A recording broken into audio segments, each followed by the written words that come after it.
Vicky Marie, good morning, good afternoon, or good evening, wherever you are in this crazy world we're living in. Now, I need to give you a warning before we start. Both these cases that I'm going to talk about, sorry, I'm late, I'm sort of all behind as usual. I'm a little bit late, sorry about that. I've got classes later, I was trying to get everything ready. Yeah, a little bit of a warning, a viewer discretion warning, because both of these cases that we're going to look at today. Oh, I got the wrong banner up there. Hang on. Bless. Oh, Don, Gail, Heather, and Ian saying hello there. But that's not what I'm talking about today. I'm not talking about Erin Patterson in this video. But both these cases that I am going to talk about are very distressing. So they're both British cases. One of them happened in Scotland, in the United Kingdom, and the other one sort of happened all over the United Kingdom, really. So, yeah, as I say, both very distressing for their own reasons, for different reasons. They're very different cases. So for this first case that we're going to talk about, as always, I'm going to put the victim's photo up there. This is the first photo, the first case we're going to talk about. Very distressing. This is Phoenix, 21 years old. And Phoenix, unfortunately, is no longer with us. She was murdered by her boyfriend, but I have to warn you that the details are very upsetting. Very, very upsetting. So just to warn people. And then we are going to be talking about a case that seems to be been in the news off and on for ages. Constance Marten and her partner Mark Gordon, who have just been convicted of the manslaughter of their baby Victoria, who didn't get any chance in life, really. I don't think that's baby Victoria actually in that actual photo. That's one of their other children that was taken off them. And that, again, is a very upsetting case, obviously, because it involves a baby. But just, completely avoidable death of a little baby called Victoria, only a couple of weeks old. So that's what we're going to talk about after. So first of all, I want to say thank you, as I always do. Thank you to everyone. Thank you for watching. Thank you for liking. Thank you for subscribing. Special thank you to my members. Special thank you to those of you who buy Ko-fis, send super stickers, PayPal me, etc., send emails. I'm so behind on my emails at the moment. I just want to tell you that. If you haven't had a reply from an email, please don't feel slighted. Just have got completely behind with it. But keep on sending the emails. Very important to me. I love to hear from you all. So yeah, thank you. Let me take the banner off now. So, hello, lovely lurkers. Hello, replay crew. Hello, loathsome lurkers even, but no kiss for you. And now I'm going to come into the chat and see who's brave enough to venture into the chat. And YouTube have started this new thing where they're putting like things at the side of the chats, like say who's the top chatter. This is YouTube, it's not me. I can't turn it off. Well, as far as I know, I have tried to turn it off. If anybody knows how I can turn it off, because it's like, not in competition to chat, are you? I mean, it's ridiculous.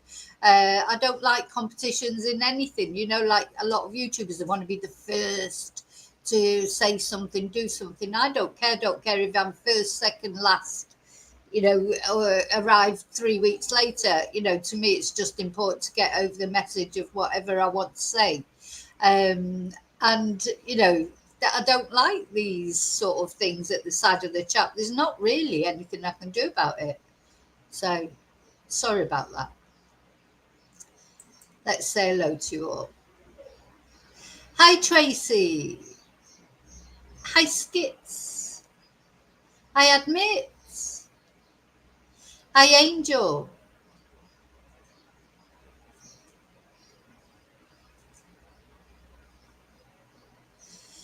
Okay, so let's talk first of all about this poor girl, Phoenix.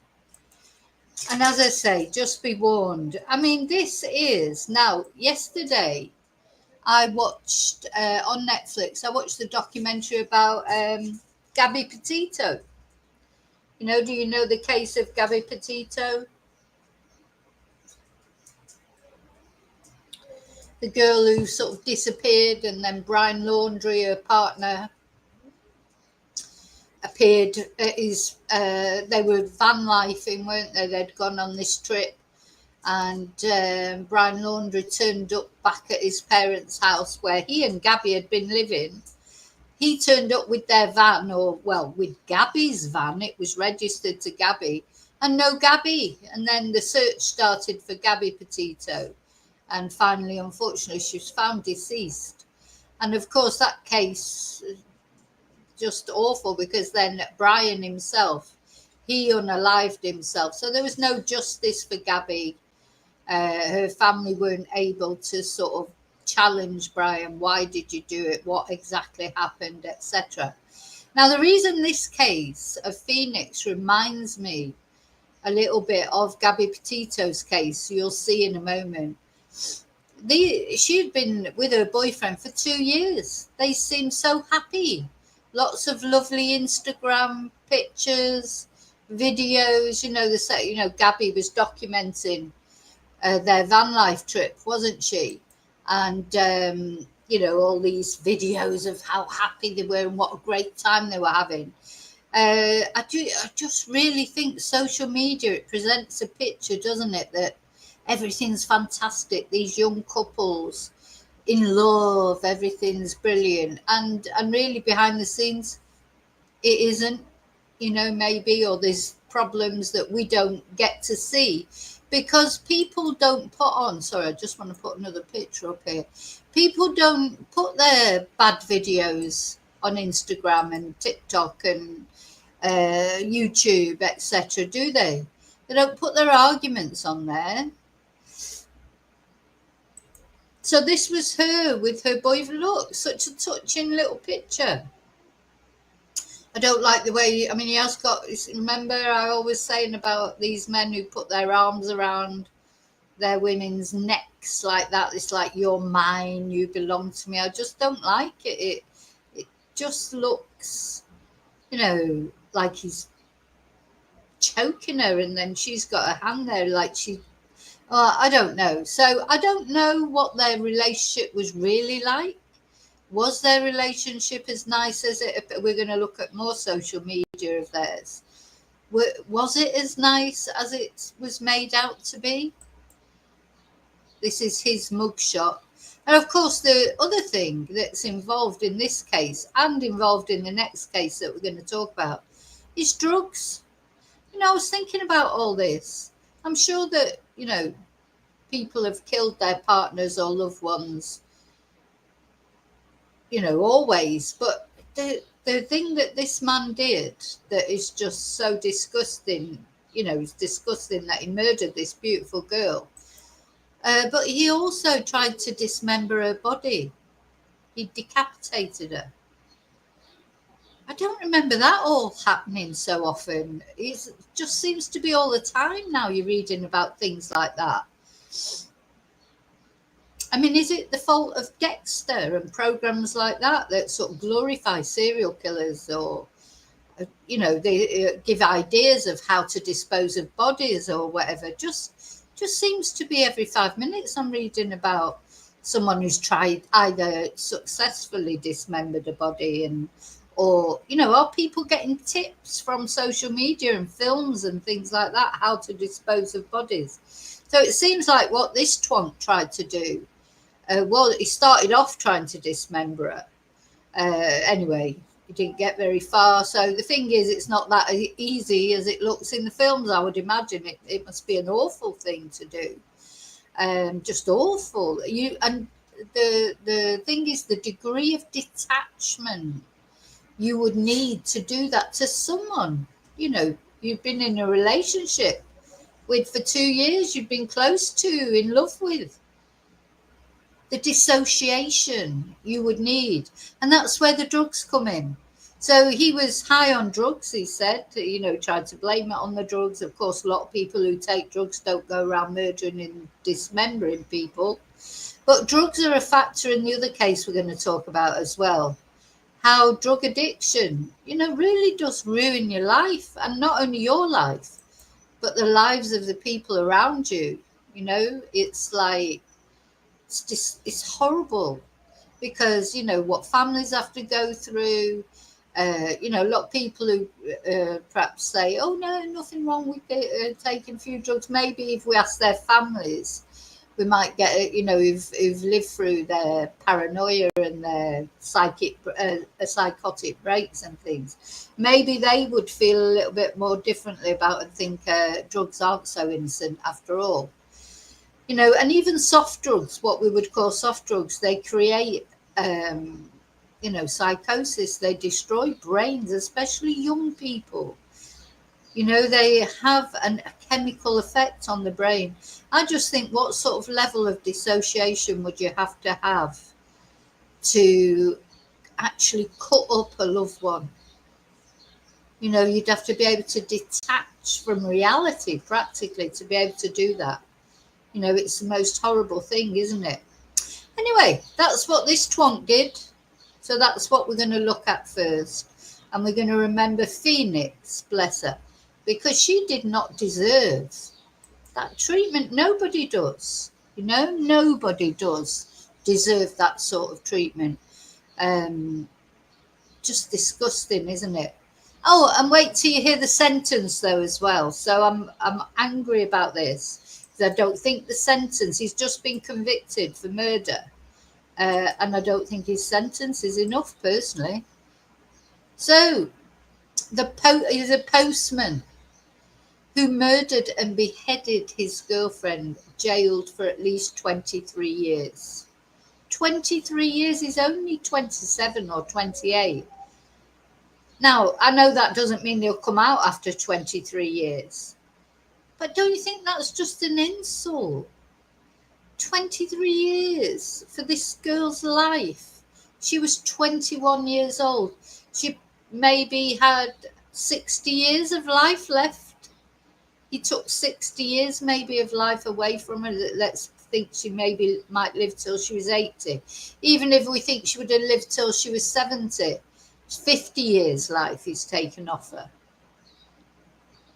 And he's got a minimum of 23 years. Not good enough.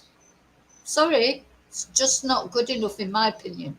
He doesn't deserve to be able to come out and have a life. His life, he forfeit his life, in my opinion, when he killed her.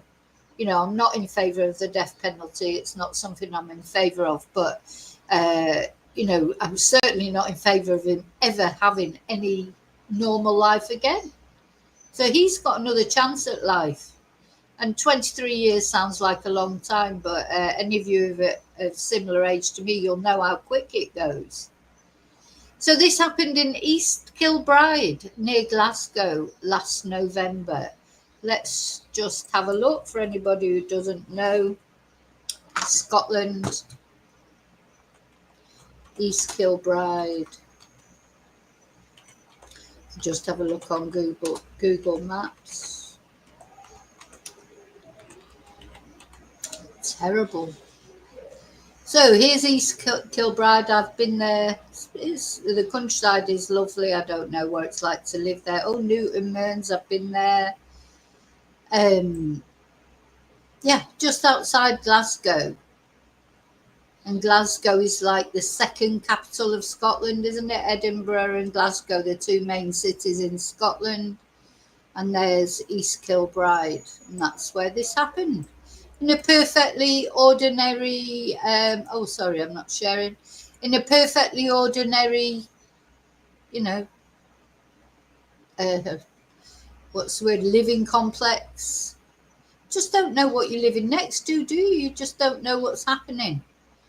You know, a perfectly normal young couple, supposedly in love. When we see the social media, it's very similar. It reminded me a lot of Gabby Petito and Brian Laundrie, all their, you know, happy clappy videos and photos. It's all about, you know, it's all about an appearance, isn't it? If you haven't watched the Gabby Petito documentary on Netflix, I would definitely recommend it, because you see a lot of behind the scenes things that were going on. You know, it's just like camera comes on and the false smile comes on, and then camera stops and the smile drops. And a bit like Chris Watts as well, Chris Watts and Shannon. People living their lives for the camera, but none of it's real, is it? It's not real. It's just an appearance that people are put on.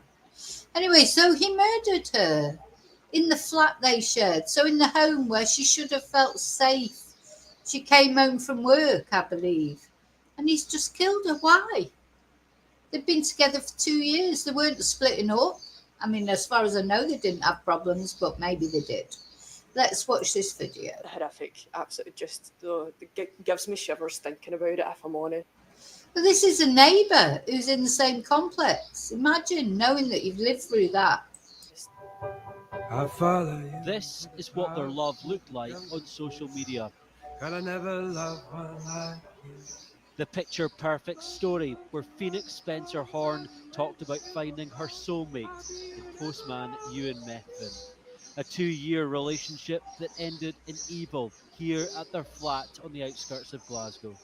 He stabbed his 21-year-old girlfriend 20 times using 3 knives, mutilating her naked body, beheading her.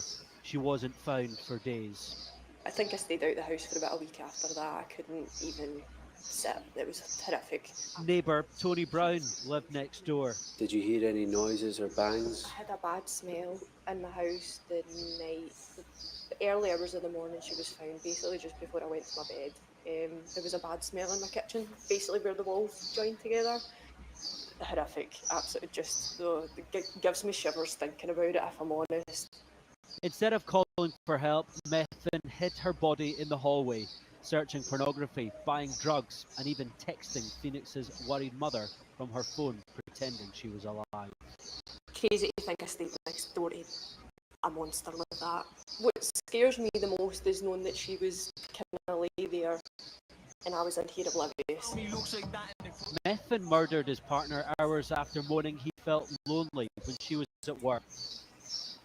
I mean, can you believe it? So it looks like, you know, perfectly nice young man and that, but it's taking drugs. It's taking drugs, and you know, murderers don't always look like murderers either, do they? They're not monsters drooling, you know, covered in tattoos or, you know, piercings or looking evil or whatever. Murderers look like this. He claimed to have blacked out on drugs during the frenzied knife attack, before being caught driving Phoenix's car and eventually phoning 999 days later. Phoenix? Yeah, he reported it. A couple of days later, he left her there, beheaded, attempted to dismember her. He stabbed her all those times and then finally phoned the police. Joins a growing list of women killed at the hands of their violent partner in this country. Not many will disagree with Ewan Methven's own defence team here at court, who suggest he will be seen as the personification of evil. So this is my daughter, Emily. Fiona now campaigns against gender-based violence after the death of her daughter, Emily. There's another mother and father that have just been plunged into utter hell. Somebody had said to me, if God came to you and said, I'm going to give you this beautiful daughter, but you'll only have her for 18 years, and then we need to take her back, would you still want her? And I would take those 18 years and go through the pain rather than have nothing. And although just now that probably offers no words of comfort for Phoenix's parents, maybe one day it can. He is now behind bars while her loved ones also face a life sentence in a case where trust turned into tragedy. No, it's just it's got to stop this.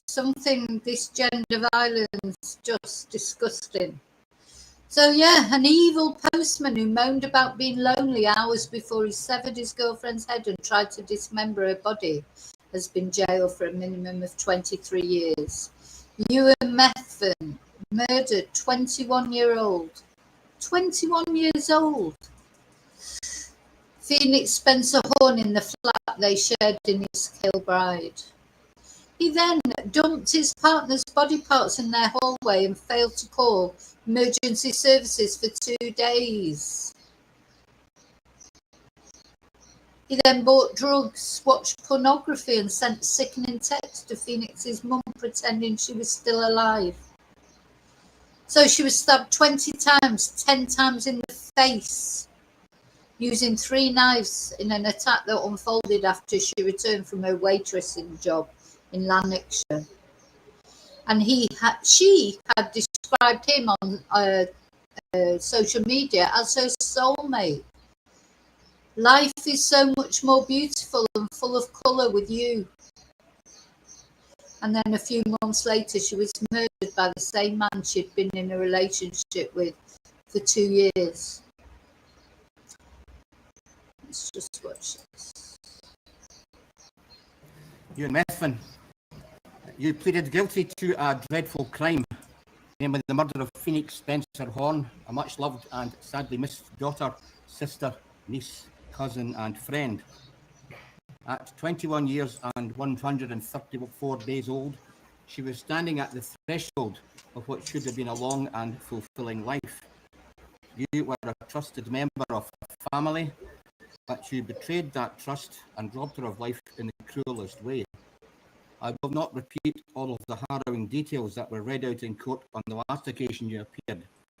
It is enough to say that for reasons no one will ever understand, and in the flat you shared with her, you strangled her and stabbed her 20 times, 10 of these in the face. Not content with what you had done to her, you robbed her of all dignity and death by decapitating her and trying to dismember her in an attempt to defeat the ends of justice. For 2 days after you murdered Phoenix, you indulged in drug abuse and watched pornography, pretending by text to her mother that you were her. I have rarely read such outpourings of grief as are contained in the victim impact statements from her family, who have endeavoured to put into words what can never truly be encapsulated, the sadness and the deep sense of loss they all feel and will continue to feel thanks to what you did.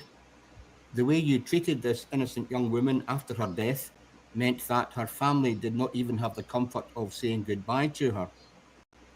I know that nothing I can say or do and no punishment I can inflict will ever be enough. The only sentence I can pass on the charge of murder is one of imprisonment for life. I also have to impose a period which must pass, known as the punishment part of the sentence, before you can apply for parole. Whether or not you are ever released on licence, if ever, will be a matter for others to decide. I have this morning seen a letter written by you, but it answers none of the questions which must be plaguing the family. You blame the effect of substances, but that is no excuse. I have taken account of all the circumstances, the contents of the report, and everything said by your counsel, although in truth the only matters of any consequence are your lack of record and the fact that you pleaded guilty. I must at the same time have regard to recent decisions of the appeal court in relation to punishment parts. The sentences I am going to impose will be concurrent and will run from 20th November 2024. As far as charge 2, the charge of attempting to defeat the ends of justice is concerned, you would have been imprisoned for 6 years had the matter gone to trial. On the murder charge, the punishment part, taking account of the sentence on charge 2, would have been 27 years, with 2 years attributable to the partner aggravation. Given the timing of your plea, the sentence on charge 2 will be 5 years. On the charge of murder, given the timing of the plea, and fixed the punishment part at 23 years with 20 months attributable to the partner aggravation, and I sentence you to imprisonment for life. So that's the sentence. Not enough in my opinion, but I suppose at least it's a half decent sentence, but it's not enough for Phoenix. You know, this, look, what the hell? You know, what? Just speechless.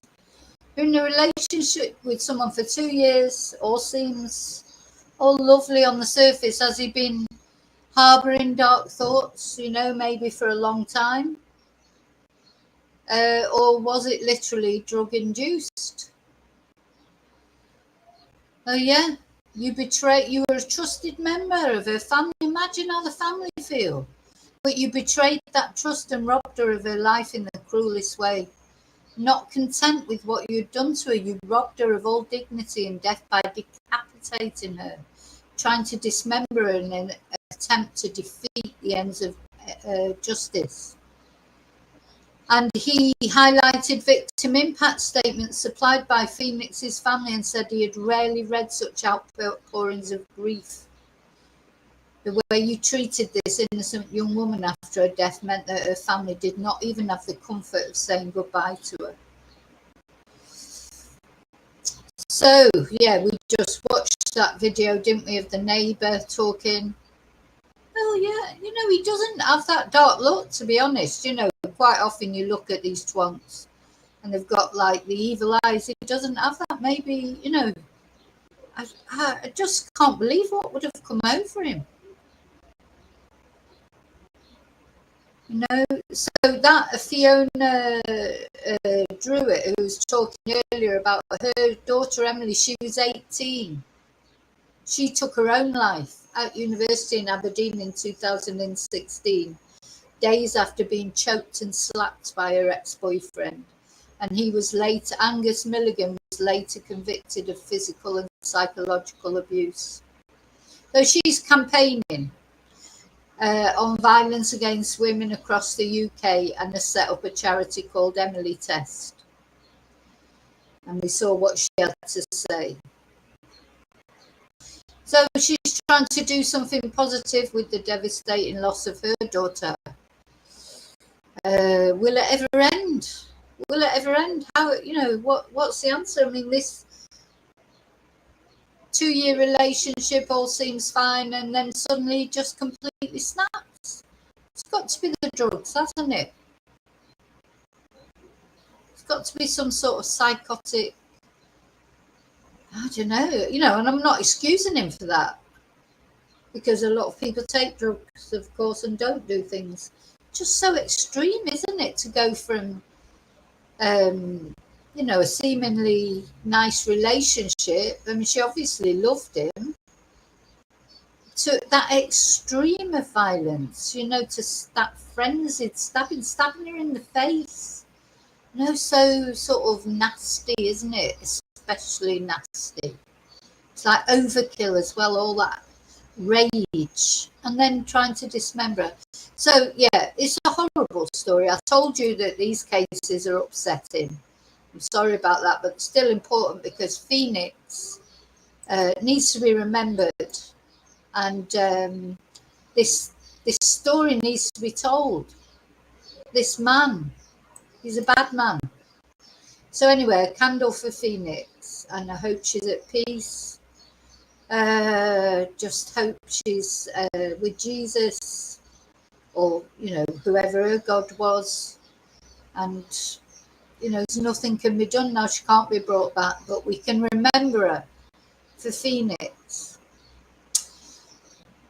Okay, so I'm going to move on to the next case now, which, as I say, is equally, if you like, upsetting. So just again to warn you, I know sometimes it can be a bit much for people.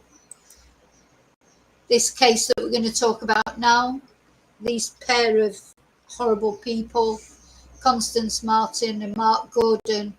Now, this is a strange story as well, because the story is drugs, of course, again, drugs involved in this case. But Constance Marten, let me just stop sharing that. Constance Marten, the mother in this case, if you can call her a mother, she's an aristocrat. She was born with a silver spoon. She's got no financial worries. But she was a drug addict. I think that's where she met Mark, who was originally from America. I think that's where they met, in rehab. But we'll check that as we go through the story. Let me put some windows down.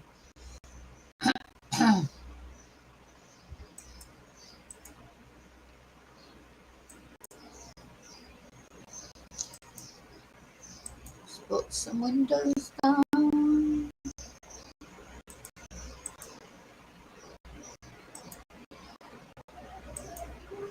Okay.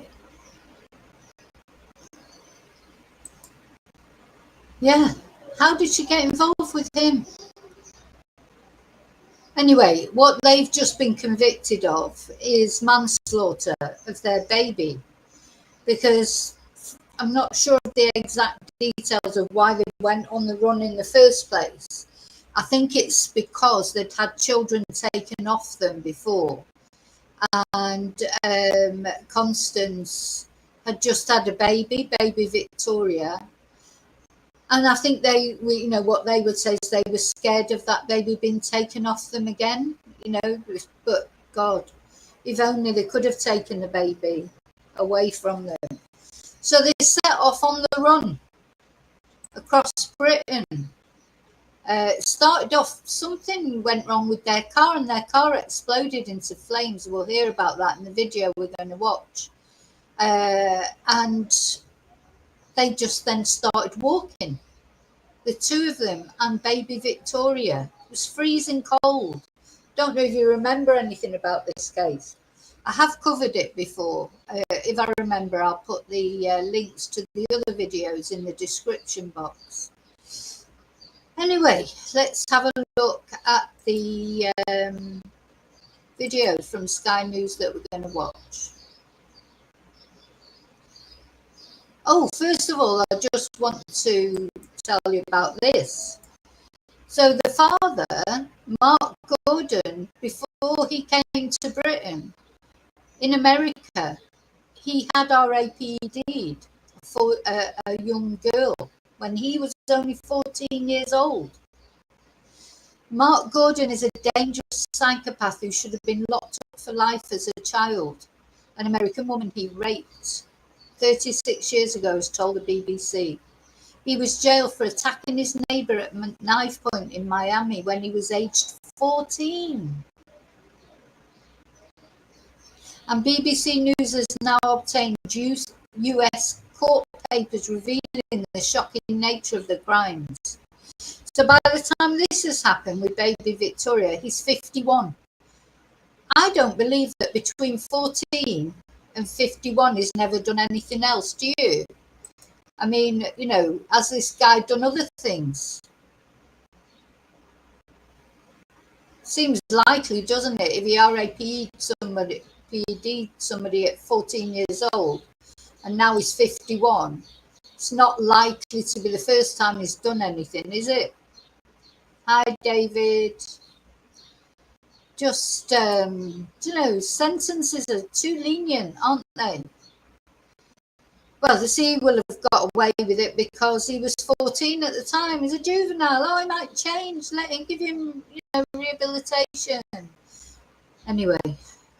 So they've been found. So Gordon, 51, and his partner, Constance Marten, 38, have been found guilty of gross negligence manslaughter after their baby Victoria died while they were on the run from the authorities. They became the focus of a nationwide search after Gordon, who was then on the UK sex offenders register. Well, no wonder they won't let him out. They were going to just... Oh, dear. What did she see in him? Or is it just the drugs that gave them something, in common? So anyway, she disappeared apparently while she was pregnant. and social services had already taken 4 of their other children into care. I mean, how many children did they have? Why were they allowed to just go on having children? It just...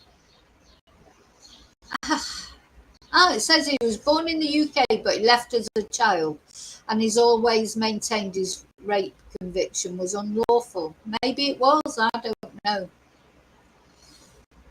So for legal reasons, the jury at their first... So this is a very ongoing, long process. It's taken ages to get this conviction. But the Old Bailey trial was not told that he had been convicted of RAPE in 1989, but details emerged during the retrial. He was sentenced to 40 years in prison. Oh, he was sentenced to 40 years. That's quite a big sentence for a 14-year-old. But, of course, just what I was saying earlier, if he was 14 and then he served 20 years, he was only 34 and then he was deported back to the UK. So BBC News can reveal the full details of the brutal assault, having obtained court documents from his sentencing hearing at Broward County Courthouse in Fort Lauderdale, Florida in 1990.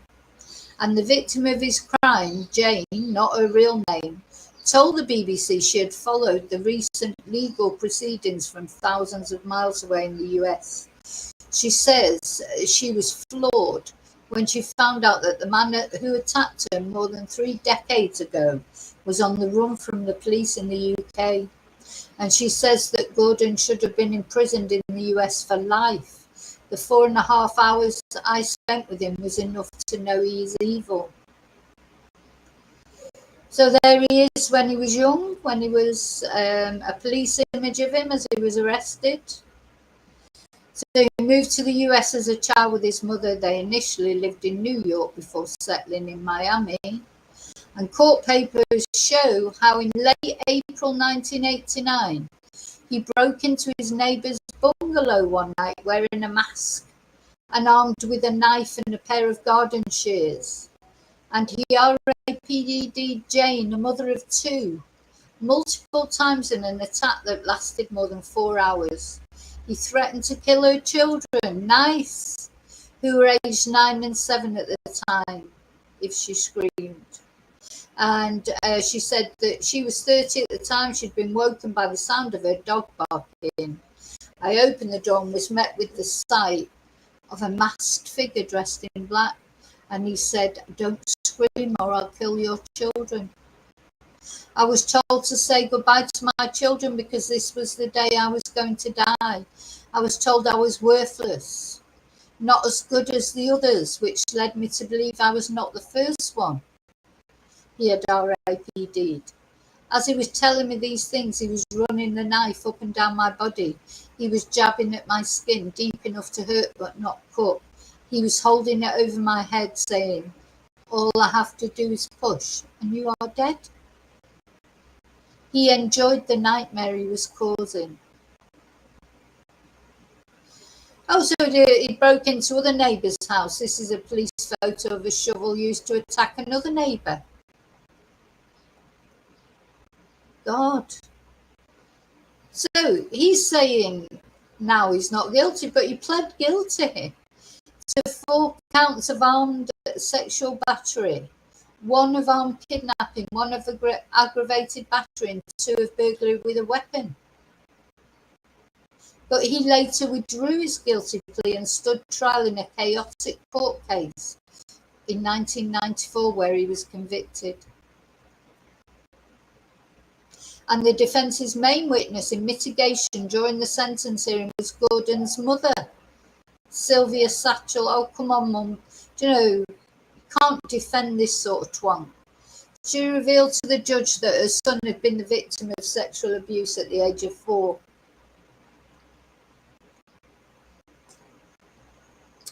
I'm asking for a little leniency for him, she told the judge. This is a first offender and I wouldn't want him to be a hardened criminal at this young age. I wonder if she's still alive and what she thinks of him now. Is she proud of him? In a foretaste of his behaviour during his, this is a bit like Erin Patterson, isn't it?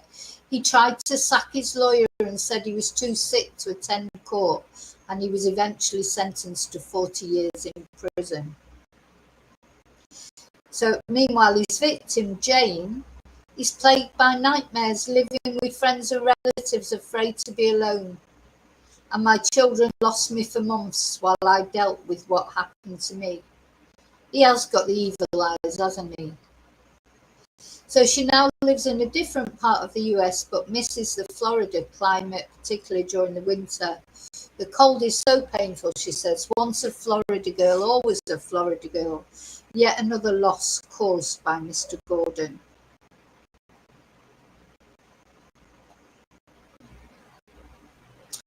So he's not a nice person. This is his background. How did Constance get involved with him? But she's not a nice person either, is she? She's, she just got overtaken by drugs. She's had a silver spoon. She's an aristocrat. She's had, financially at least anyway. I mean, maybe she's had a terrible childhood. I don't know.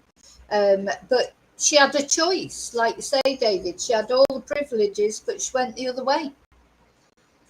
And I know that drugs can take over people, but I can't have any sympathy for Constance, because this is a baby that's dead because of her.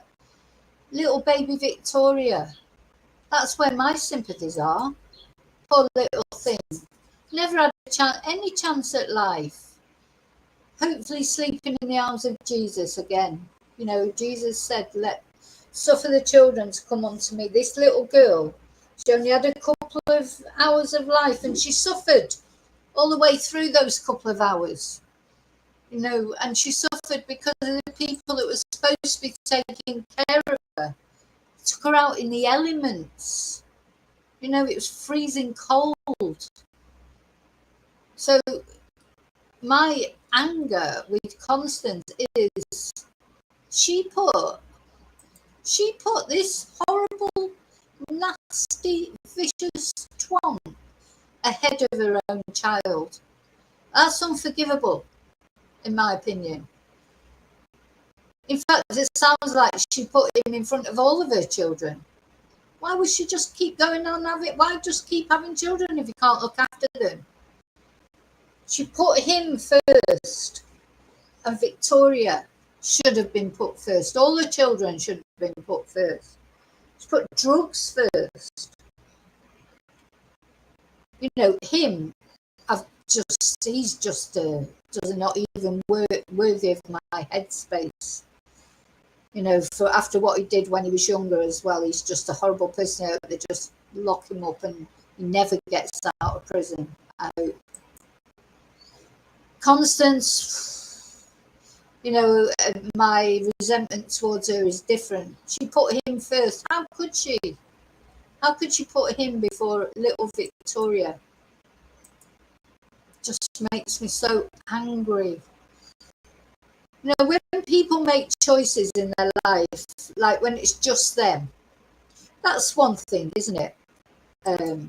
You make your choices as long as it's not hurting anybody else. Well, it's only you who's got to pay the piper. But how can you I couldn't put my dogs I couldn't put a man before my dogs. Never mind put a man before my child. Anyway, we're going to watch this video that explains it quite well. I will comment on it here and there. Very sad. Newborn baby. They have both been found guilty of manslaughter by gross negligence. That's Constance Marten and Mark Gordon on your screens right now have both been found guilty of manslaughter by gross negligence. You will recall the pair went missing last January 2023, in fact. They were a mother and father. There was a police appeal for their whereabouts because they were concerned that they were missing with their newborn baby. It was understood that at the time, Constance Marten had very recently been given birth, and a massive hunt was on. There was concern for the newborn baby and, of course, the parents' welfare at the time.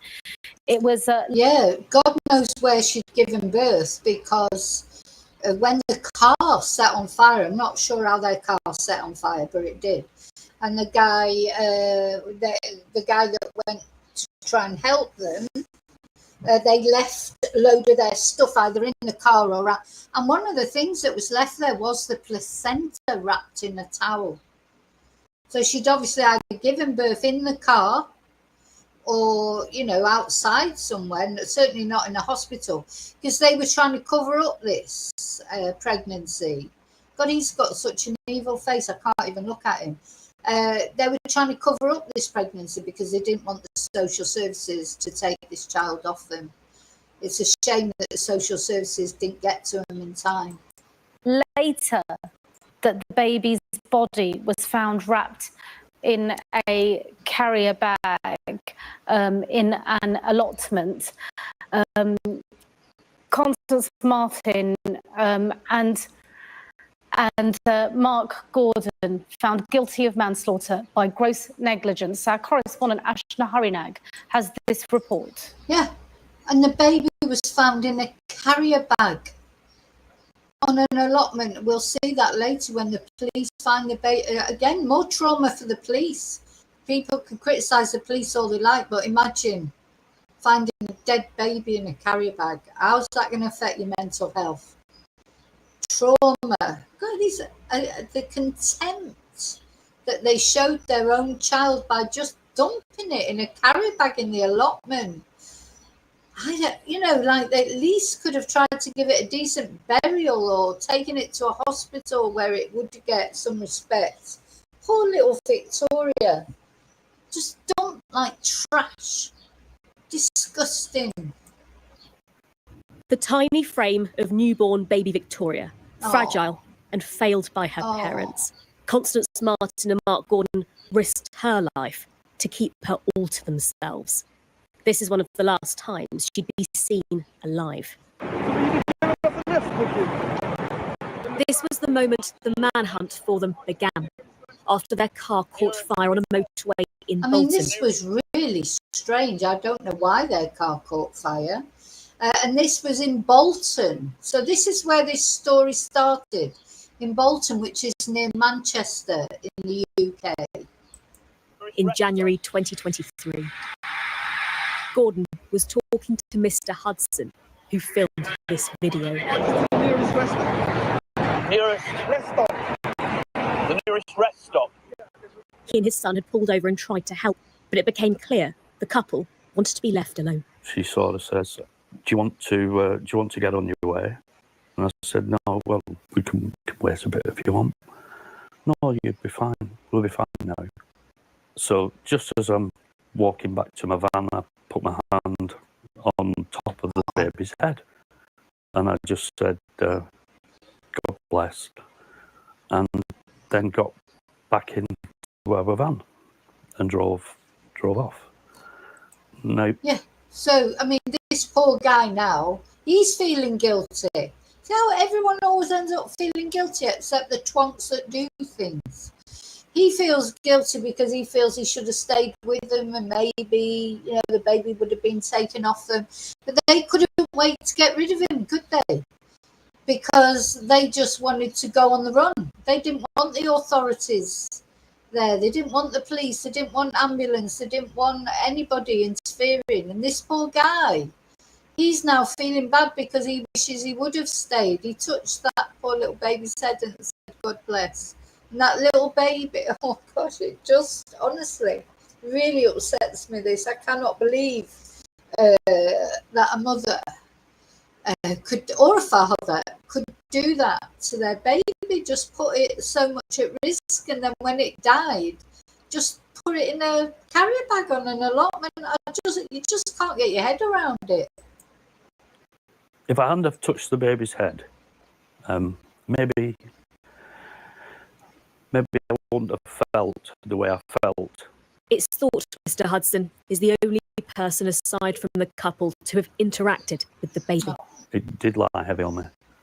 I didn't like my thoughts at that time because I was still thinking, what if the police had have come? What if I'd have stayed? The car had been packed full of clothing, food, notebooks and the placenta from the birth. What followed is the couple spending more than 50 days on the run, often using the cover of darkness to travel hundreds of miles across the country, living on... I mean, it's amazing, isn't it? Why keep the placenta? Just seems like, because, you know, placenta is an organ, isn't it? Or it's like, oh, it's going to rot, isn't it? Oh, just... This is, again, so we're coming back to see the level of detachment you would need to do these things. That's drugs that will give them. I presume they were taking drugs all the time they were on the run. How else could they get through it?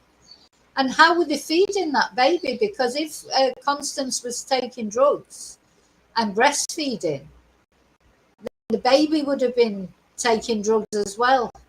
You know, so it just, you cannot believe that this could happen in Britain, you know, in a civilized country in this day and age. And they were on the run for a long time.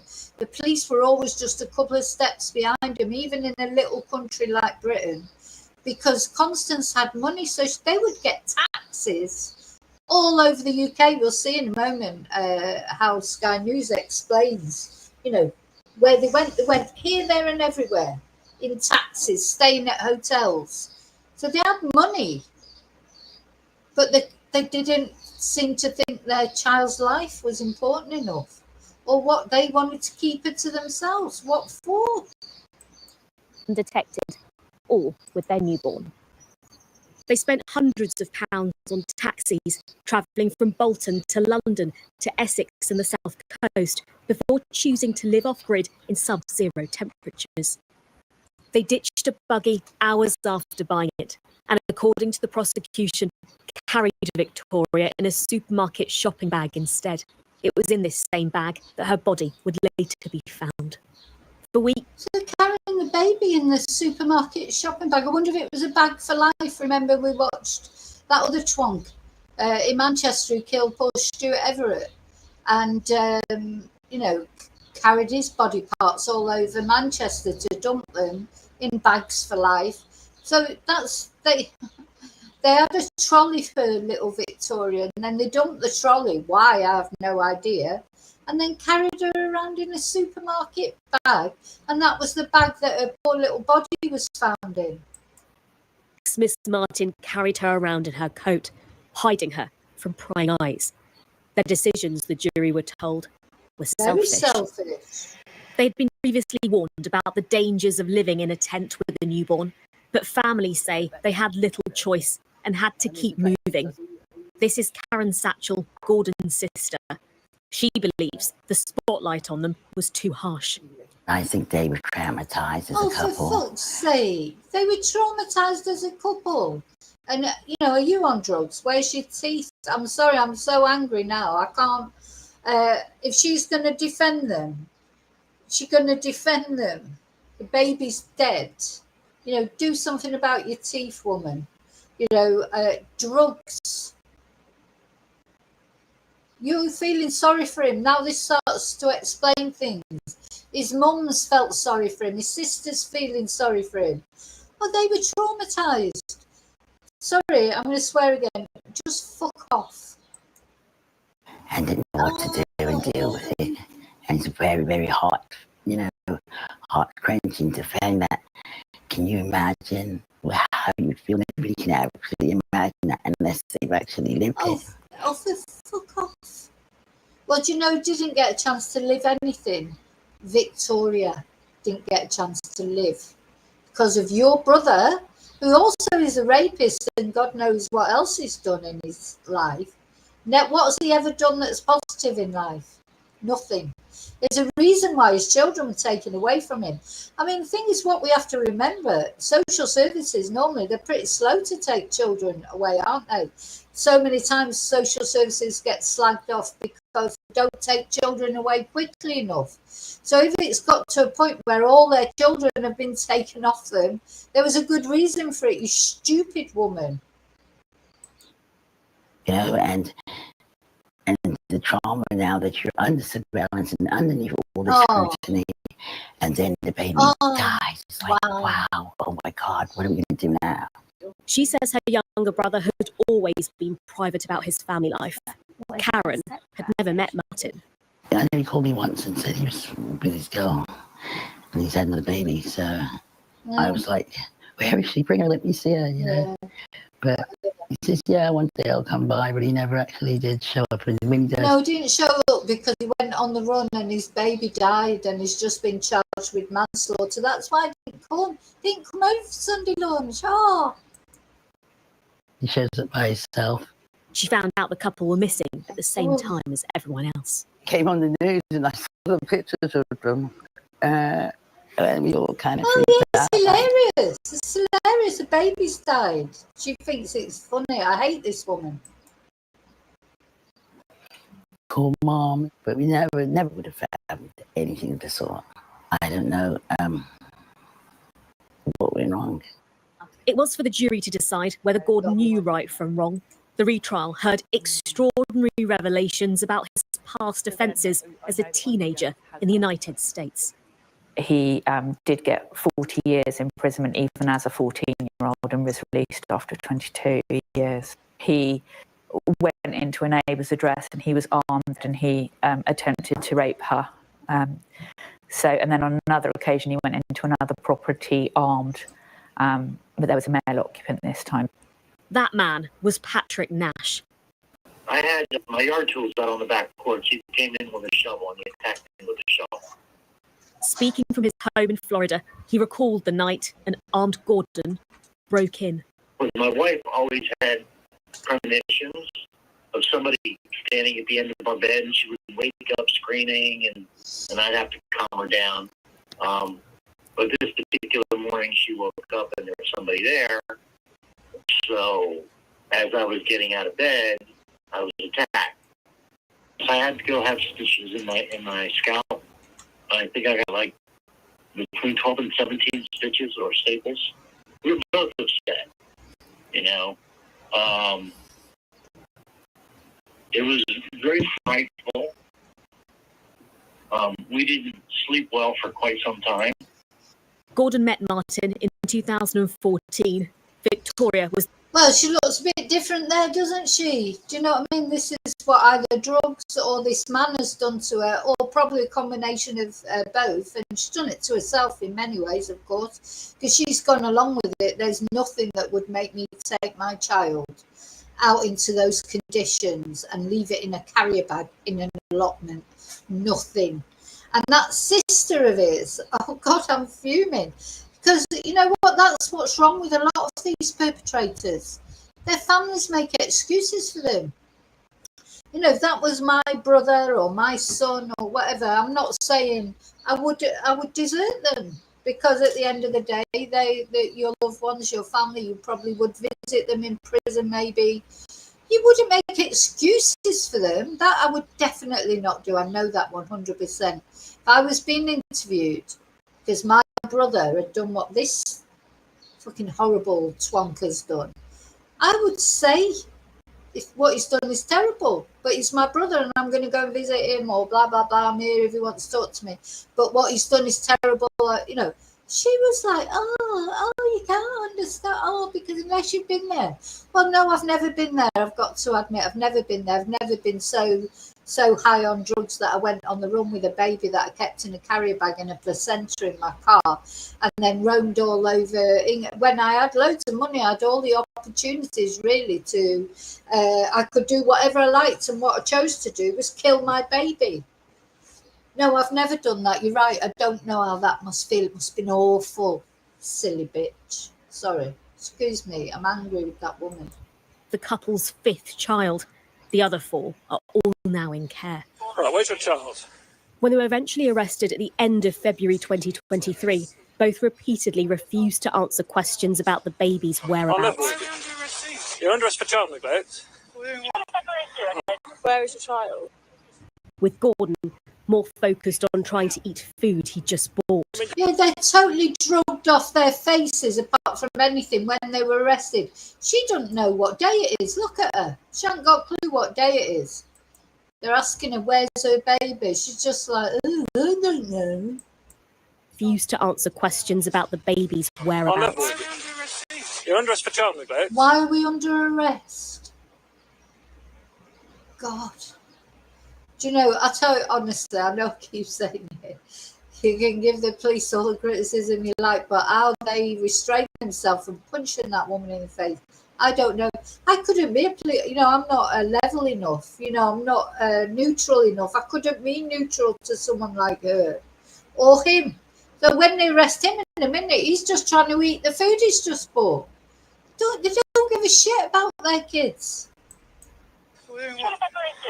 Where is your child? With Gordon more focused on trying to eat food he just bought. Put the stuff down. We're going to put you in cuffs. And we will talk about you eating. Where's my food? 2 days later, baby Victoria's... Where's my food? Fuck the baby. I don't care where the baby is. Where's my McDonald's? Oh, God, I mean, what sentence are they going to get? Please, God, let it be a long sentence. Body was found in a shopping bag inside this shed, covered with rubbish and dirt. Yeah. So when the poor guy finds it, the policeman, imagine that. So you're looking for a load of shit anyway. You're just picking through rubbish, trying to find a dead baby. Anyway, they did find her. Bless her.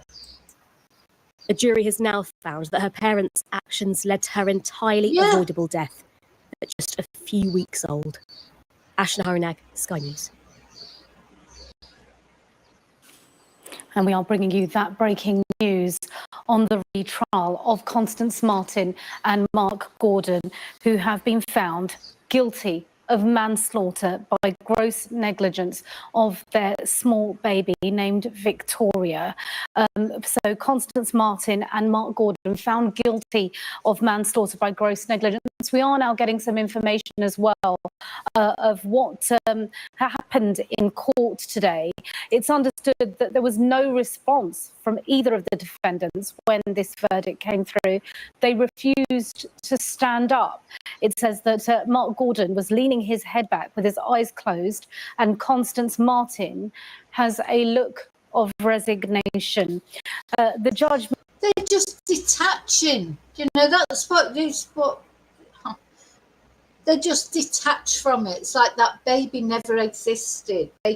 So honestly, I think some people should be sterilised, shouldn't they? I mean, for God's sake, how is she allowed to just have child after child after child and then, not look after them? There's got to be... And, it's so unfair, isn't it? Because there's so many people who would love to have children, who would treat those children like precious little angels, like they should be treated like. And those babies, would love a baby. And then you've got her having baby after baby and not looking after them, and even resulting in the death of Victoria. And she just, if she's ever let out of prison again, she'll only have another baby, probably with him again.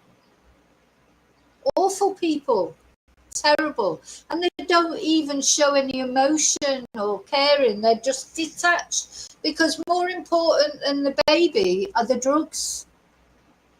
The drugs are all that's important. Meanwhile, has thanked the jury and said that since they have spent so much time on this trial, they can be excused from all future jury service. So a reminder of that breaking news here on Sky News that Constance Marten and Mark Gordon have both been found guilty of manslaughter by gross negligence following the death of their daughter, baby Victoria. She died just a few weeks old, as we just saw in that report. Her body was found in a shopping bag shortly after both of them went missing. And a massive police appeal at the time in January 2023 led to eventually the discovery of Victoria's body.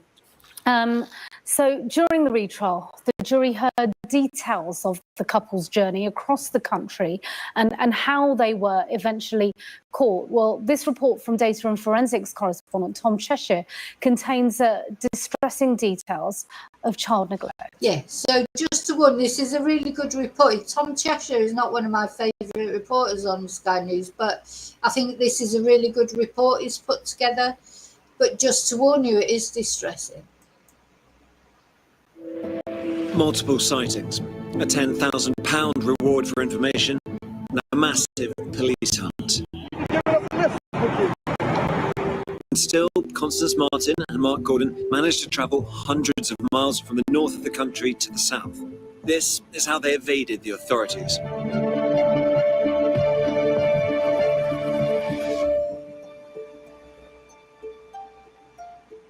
Constance Marten was reported missing on the 5th of January.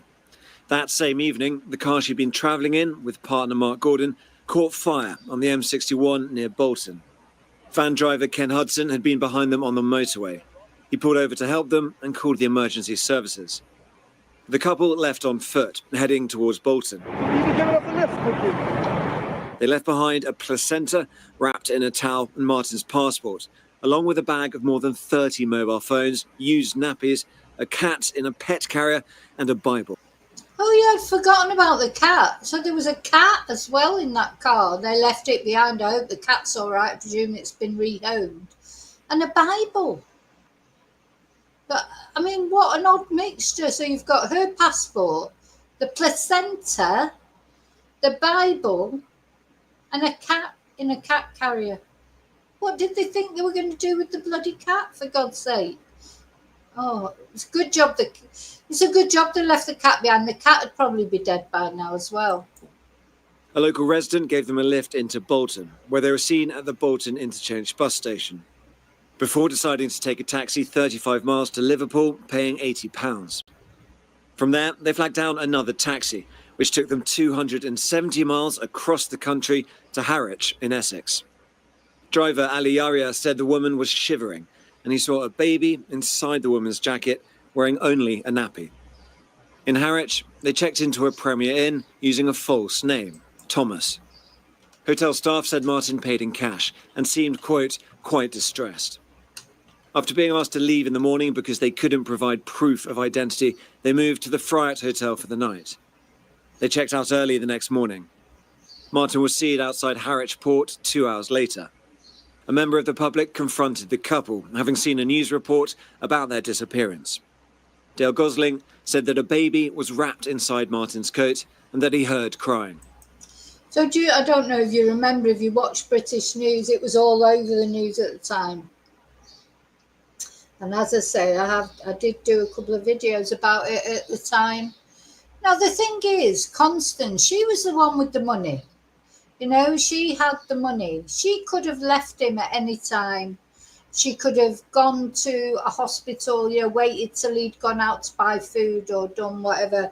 And she could have gone to the police, phoned the police, you know, she had options and she chose not to do it. So she is, you know, just as responsible, if not more so, because she was the one with the money. She had options. Sometimes when women aren't the powerful one, the one with the economic power, they don't have options. She had options, and she put him and drugs over her child's life.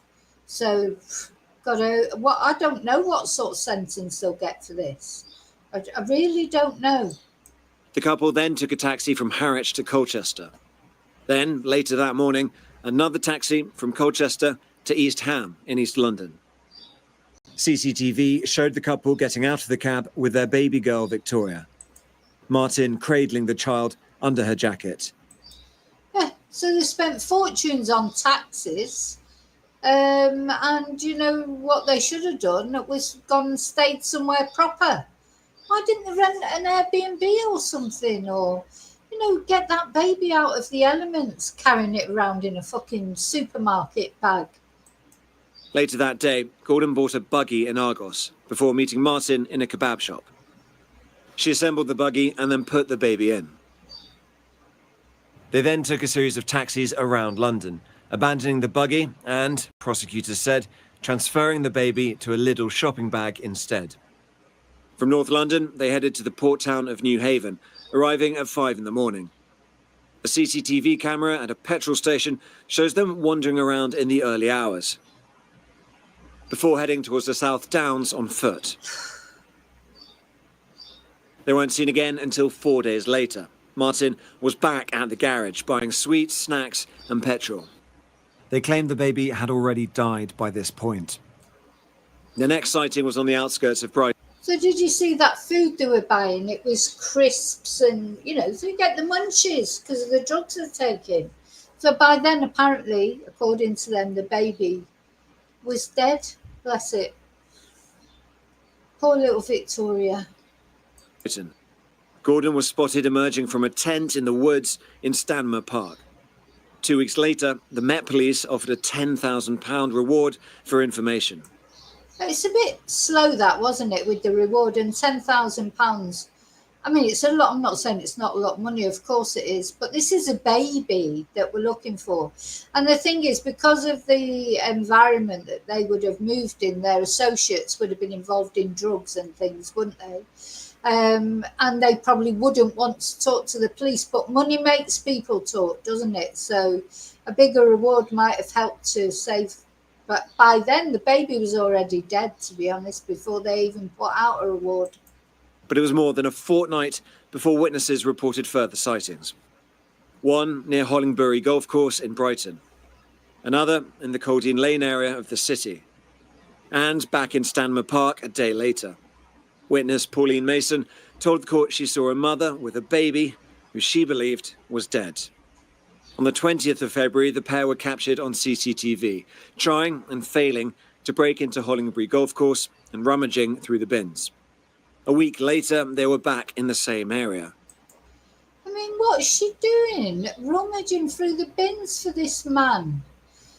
God, how I'm just speechless. As I say, she had economic power. She could have left him, and she didn't. Just beyond me. This time, though, they would not go unnoticed. Their run was about to come to an end. They were spotted in a local shop buying food and withdrawing cash.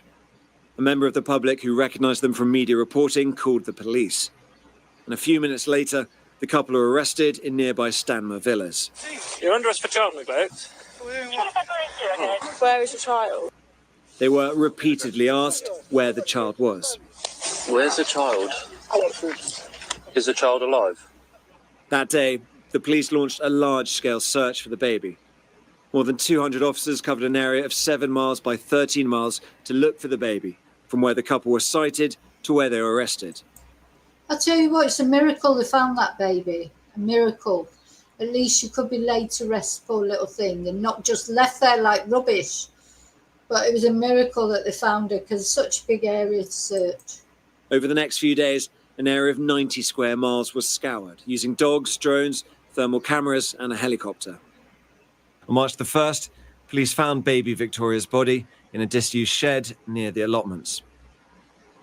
This is the moment when baby Victoria's remains are found inside a Lidl shopping bag.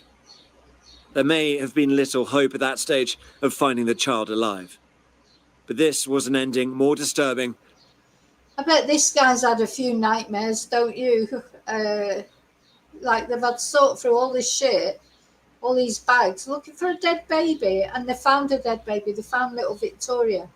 But I expect he's had quite a few nightmares, this guy. Than anyone had thought. Tom Cheshire, Sky News.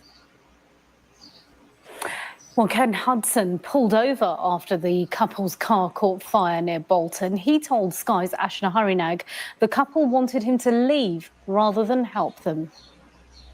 She's just stood there. And then I realised it's a baby. And I just said, oh, how's the baby? How's the baby? And she said, she's fine. Yeah, fine. And I said, oh, right, okay. And then the next thing that they want to do is for us to go. I can see the top of the baby's head. It looked as though it was wrapped up. She's with somebody else. although they didn't seem to speak. She's with somebody else. It's getting late. So I said to Jack, shall we go? And Jack says, yeah. So just as I'm walking back to my van, I put my hand on top of the baby's head. And I just said, God bless. And then got back into our van and drove off. Now, if I hadn't have touched the baby's head, maybe I wouldn't have felt the way I felt.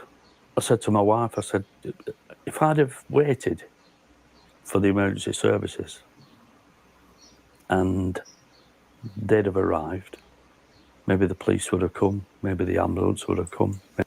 Yeah, again, here's the guilt, isn't it? So, but everyone feeling guilty except these two. Couldn't give a shit. Just where's my next drug fix coming from? Oh yeah, another baby. Don't matter, I can have another baby. Oh well, yeah. What was Victoria a 5th baby or a 6th baby? Just like, can have another baby, but more important, where am I getting my next drugs from? And then, the thing is, people, even if it's not your baby, people have a protective instinct towards babies, don't they? That is like a normal part of human, the way we're built, men and women. When babies are distressed, we feel distressed. Not these two. Nah. Not these two. Not even for their own baby. And, I hope she doesn't get a chance to have more babies. I mean, she's still young enough to have more. She's 38, I think. So she could have another 10 yet. Just hope she never gets out of prison. What sort of a sentence? I don't know what the sentencing would be. To me, I'd like to see her get life in prison. Maybe the fire brigade would have come, but somebody would have been there to stop them doing what they eventually did, which was leave the scene. And if that had happened, then I thought to myself that the baby may have survived. Oh. Well, that was one of the witnesses as we bring you that breaking news that Constance Marten and Mark Gordon have both been found guilty of manslaughter by gross negligence following the death of their daughter, baby Victoria. A reminder that this was a retrial. It was at a previous trial they were already found guilty of concealing Victoria's birth and perverting the course of justice by not reporting her death. But the jury couldn't come to a verdict on these outstanding charges, and now in this retrial they have both been found guilty of manslaughter by gross negligence. Yes, so good. So yeah, it's took a long time coming. This case has took a long time to come to a conclusion, but at least they've been found guilty. I'll let you know as soon as sentencing comes up. The judge apparently has told the jurors was it this case that they don't have to do juror service again because it's been so long, drawn out and upsetting. I think they made the right decision. Of course they're guilty, because at the end of the day, to me, it's almost open shut, really. If they wouldn't have took little baby Victoria on that ridiculous wild goose chase around the UK just looking for drugs and escaping the authorities, baby Victoria wouldn't have died. So it just seems obvious to me that they were guilty, but at the end of the day, that's the way the justice system works. It's took a long time, but I think they've come to the right verdict. Just hope. Just no idea what this sentence could be. It's a case, manslaughter. It's not murder. It's manslaughter. They've also been, of course, found guilty of perverting the course of justice and stuff like that. I don't know what they'll take into account. They've shown no remorse either, have they? They've shown no concern, no remorse. They couldn't give a flying F about anything. They're just concerned with each other and drugs. That's it. baby Victoria, the people that cared about baby Victoria, were not baby Victoria's own family. Even his sister didn't care about the baby, silly cow. Did she? When we saw his sister talking, she didn't say, oh, that poor baby, did she? Poor Victoria. Yeah. Horrible people, foul people. You just, like you say, David, you feel like flushing them down the toilet because they're just horrible. It's not only what they did, it's the way they just discarded her. You know, in that carrier bag. Oh, thank God she was found. Thank God she was found. And I'll say that policeman, he'll have had a few sleepless nights from there because of that, I'm sure. Okay, so I wanted to talk about these two cases. I'm sorry, they are distressing cases, but you know what? These things are important. You can't just pretend that these kind of people don't exist and push it under the carpet and, you know, try and pretend that it never happened. As far as the case of Phoenix is concerned, you know, gender violence again against this young 21-year-old woman. You know, let me know what you think. Murdered by her partner. And then attempted to dismember her, cut off her head. He's had a 20-odd-year sentence. It's not enough, in my opinion. What do you think? You let me know what you think in comments. He should have received a longer sentence as a young man. If he gets out, he'll still be young enough to have a life. Phoenix didn't get a life. Her life's been taken away in the most brutal way possible.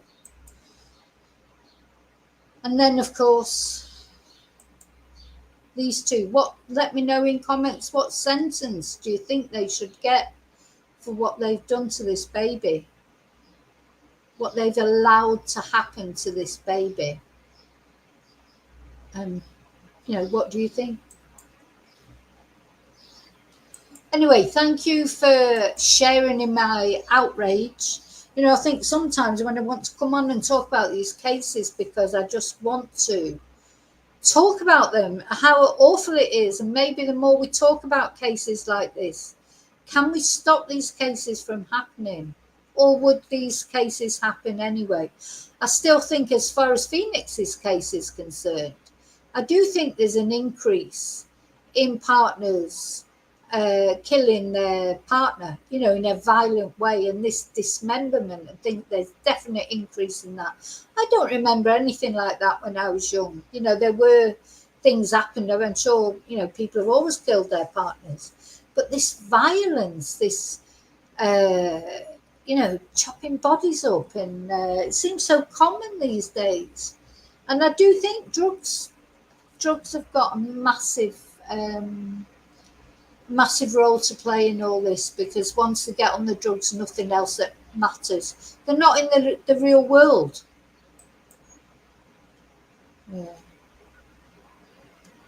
Yeah. Yep, the arm around the neck pose. Yeah, I said that, David, at the beginning. You see it a mile off, don't you? It's like, that's not, to me, I don't like this way of putting your arm right. To me, that looks like he's going to choke her and she's got a hand on his arm, like as if she's just stopping it that little bit. How often do we see that? It's like, you're mine, you belong to me, I can do whatever I want with you. It's like, it's a horrible pose, that arm around the neck. Horrible man. But you know, if you watch that, you know, I'm going to split this video into two and release them separately. You know, looking at their, you know, all their social media, they seem so in love. You know, with the Gabby Petito and Brian Laundrie of Glasgow, or this Glasgow area. You know, all these lovely social media posts telling each other how much they loved each other, smiley, this, that and the other. Crazy.